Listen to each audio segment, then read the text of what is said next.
Oi gente, tudo bom? Hoje eu vou falar sobre mais um conto. E o conto de hoje é Missa do Galo, de Machado de Assis. Então eu vou iniciar falando sobre os personagens que tem nesse conto. Então nós temos um rapaz, a Dona Conceição, a mãe da Dona Conceição, que se chama Dona Inácia, duas escravas, o escrivão Menezes e um vizinho. Esses são os personagens aí desse conto. Então esse conto é narrado pelo Nogueira. Então Nogueira inicia o conto falando assim: eu nunca pude entender uma conversação que eu tive com uma senhora. Eu tinha 17 anos na época e ela tinha 30. E ele começa a contar a história. Então assim, esse rapaz, numa noite de Natal, queria assistir a missa do galo. Então era noite de Natal e o rapaz havia combinado com o vizinho de ir à missa do galo. Então à meia-noite ele ia acordar o vizinho e os dois iam junto para essa missa. O rapaz, ele era de Mangaratiba, cidade do estado da Guanabara, na comarca de Angra dos Reis. Ele estava hospedado na casa desse escrivão. Esse escrivão Menezes tinha sido casado com uma prima dele.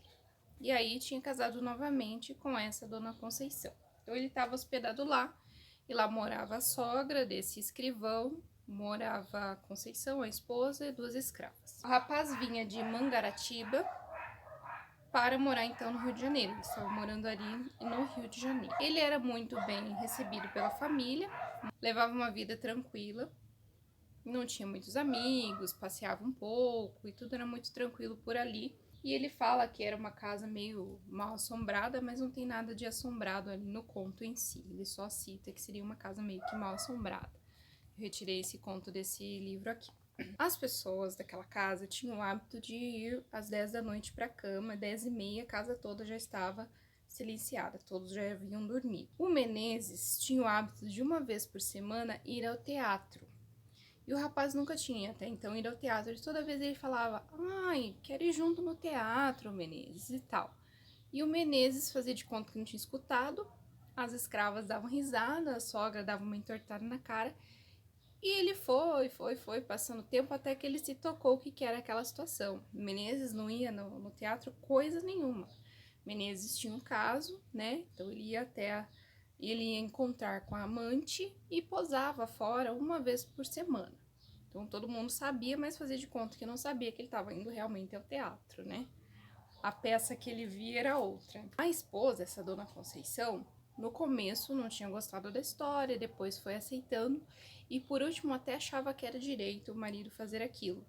Então ela era considerada assim, ai, a santa Dona Conceição, porque não fala nada, não faz nada.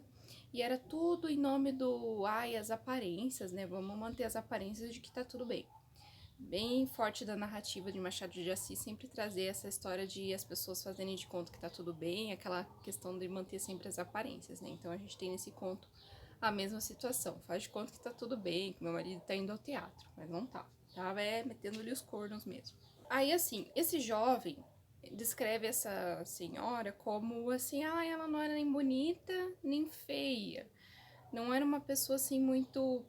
Eu entendo uma pessoa sem sal, sem açúcar, sabe? Aquela pessoa assim, tanto faz como tanto fez, uma pessoa meio que sem graça, que as pessoas consideravam assim, ah, fulana é simpática. Tipo, ela não é nem bonita nem feia, é simpática. Era assim que ele relatava que ela era.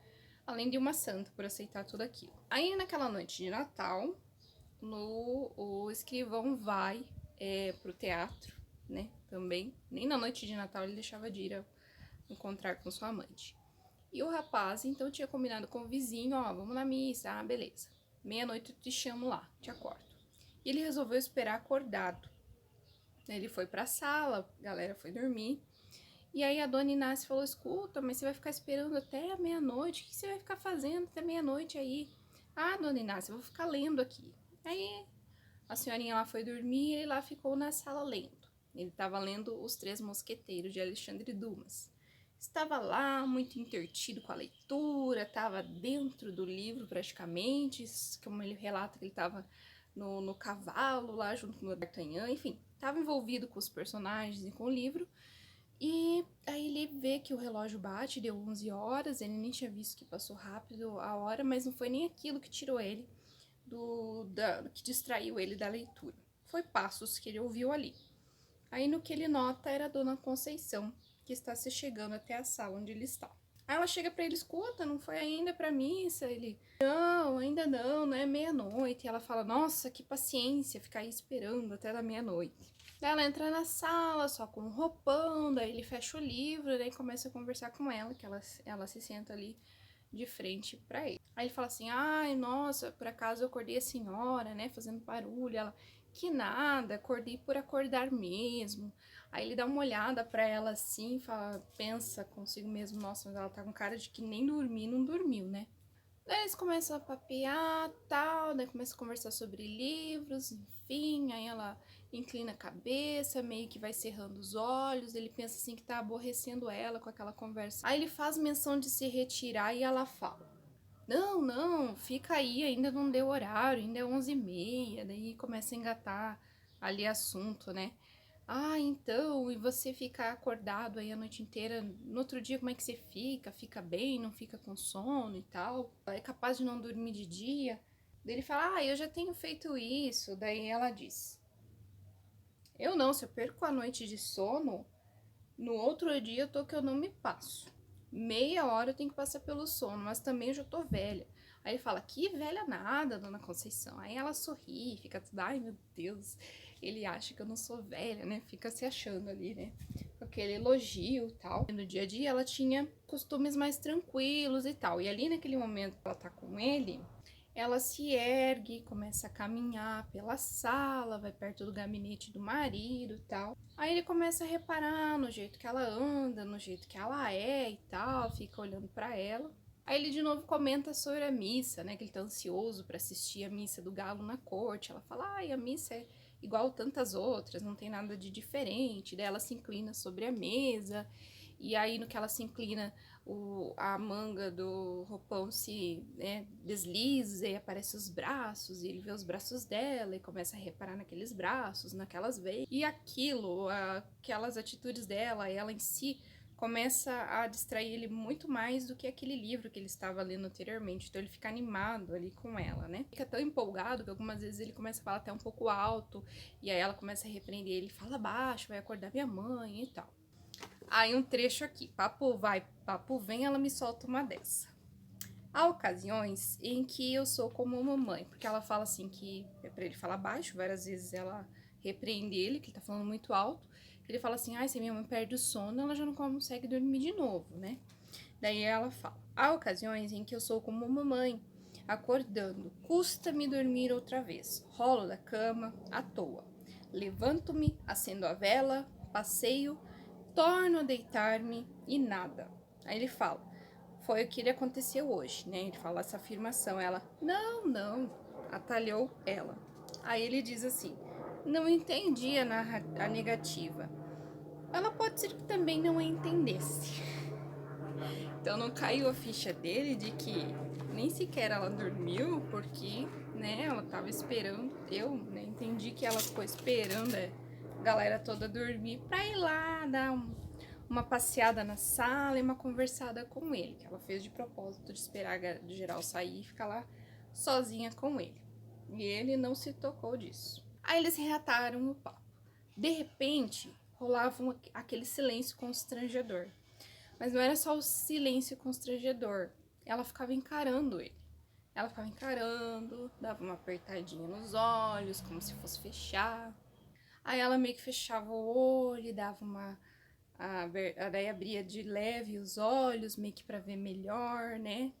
Ele fala que ele fica até confuso em narrar todos esses fatos que aconteceram, que ele não entendeu, né? Aí, de repente, aquela visão que ele tinha de que ela era uma pessoa só assim simpática, passara de pessoa sem graça, feia nem bonita, pra linda, lindíssima. Ela de repente levanta, daí ele faz menção de levantar, ela coloca a mão no ombro dele, meio que estremece, resolve olhar um quadro, senta novamente.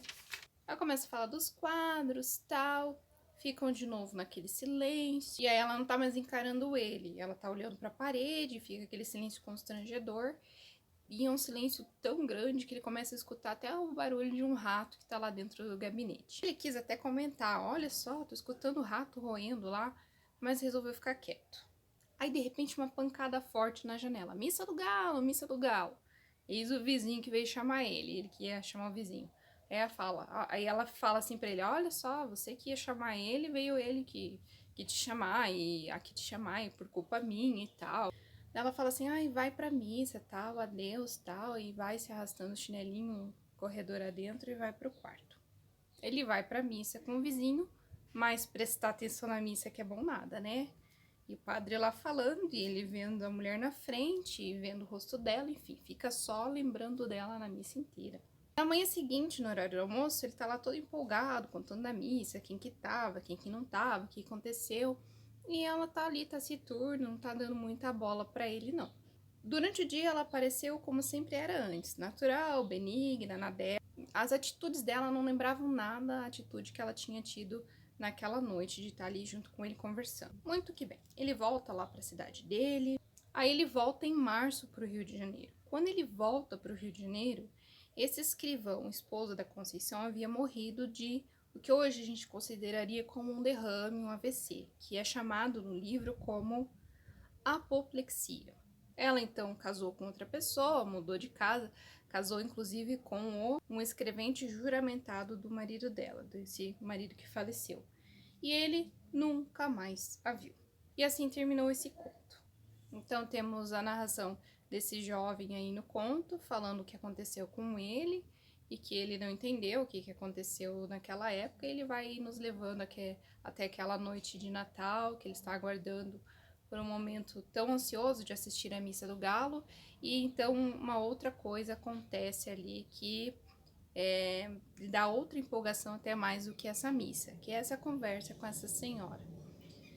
E aí a gente tem claro que ela era uma pessoa que já não tinha mais atenção do marido, o marido tinha outra, e aí de repente tem aquele rapaz lá, né, que tá morando na casa dela, e ela resolve conversar aquela noite, ficar encarando aquele rapaz, né, enfim, e ele não entendeu, de repente, as investidas que ela tava ali dando. Foi uma maneira de ter atenção de alguém, né, diferente naquela casa, e ficou só nisso, né? Então ele voltou lá para a terra dele, no outro dia ela fez de conta que nada aconteceu, porque eu acho que até então, no decorrer do conto ali que eles estão conversando, e quando ela começa a olhar os quadros, acho que ela cai em si do que ela tá fazendo, que ela tá ali paquerando um rapazinho, né? Que ela é uma mulher casada e tal. Que daí ela começa a encarar a parede, que daí ela já não sabe nem o que falar, e daí fica aquele silêncio constrangedor. E aí é o momento que vem o vizinho e interrompe. Um outro fato interessante também é que quando ela está olhando o quadro, um dos quadros que tem na sua parede de Cleópatra, e ela comenta com o Nogueira, assim, que, ai, eu não acho certo um quadro desse aqui, que tinha que ter quadro de uma casa de família, de uma santa e tal, esse quadro tinha que estar em outro lugar.